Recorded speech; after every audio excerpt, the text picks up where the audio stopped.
কি ব্যাপার? স্যার আমি আপনাকে ভালোবাসি স্যার। আর তুমি গেট লাগাইছো কেন? বোকা নাকি? স্যার আপনি বুঝতেছেন না? আপনি এখানে কেন স্যার? পারো আমি আরো প্লিজ, আমি তোমার শিক্ষার জন্য সরানো থেকে। স্যার আপনি একবার বুঝার চেষ্টা করুন স্যার প্লিজ। আরে প্লিজ ডোন্ট টাচ মি, আমি তোমাকে বলতেছি। স্যার আপনি আমাকে আমাকে পারেন টাচ করো না, পারো আমি তোমাকে বলতেছি, তুমি হাত ছাড়ো। তুমি হাত ছাড়ো, আমি তোমাকে দুইজনের রুমান কি হ্যাঁ কি লপ্পর কাপ্পা বুঝে শুনে কথা বলবা। এই তাহলে কি বুঝে শোনা কথা এই ছেলে, তুমি কার সাথে তুই করে করো? এই তুই আমাদের রুমান কি করছ হ্যাঁ যাবে এখান থেকে, কি বেরো যাবে এখান থেকে। তুই রেপিস বেটা দেবেশ মানে হ্যাঁ সিরাত তাহলে কি করতেছস মুখ সামলায় কথা বলবা তাহলে বলছি। কি শিক্ষকের সাথে কিভাবে কথা বলতে হয়? কনসেন্স পাই না।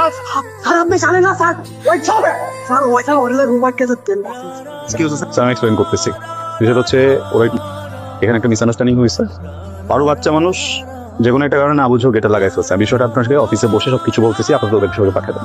কি রুমে যে হ্যাঁ এই ছেলে মুখ সামলায় কথা বলা বলছে তোমাকে। এ ওর রুমান কাছে জি স্যার।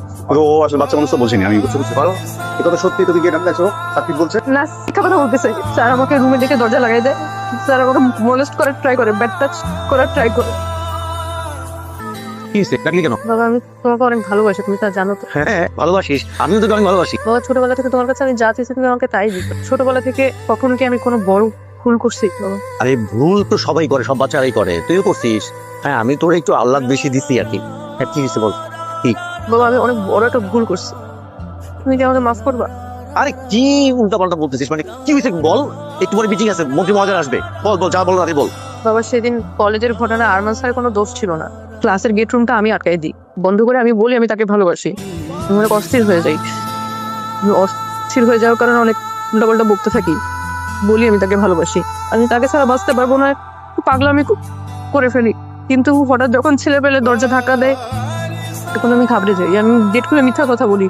আমি তখন মিথ্যা কথা বলি যে স্যার আমাকে মোলেস্ট করার ট্রাই করে, স্যার আমাকে ব্যাড টাচ করে, কিন্তু ওগুলো সব মিথ্যা কথা। স্যারের কোনো দোষই নেই, সব দোষ আমার।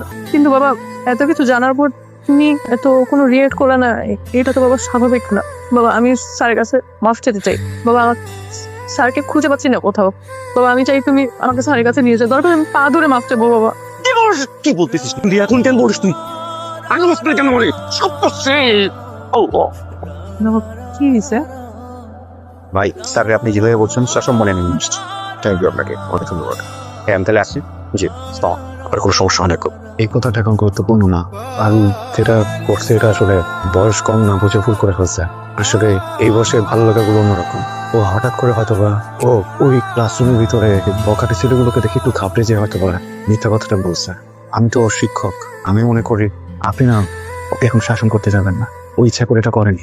আপনি যদি ওকে এখন শাসন করেন ও ব্রেকডাউন করবে, আর আগের মতো পড়ালেখা করতে পারবে না, কলেজে আসতে পারবে না। আমি ওকে মাফ করে দিয়েছি।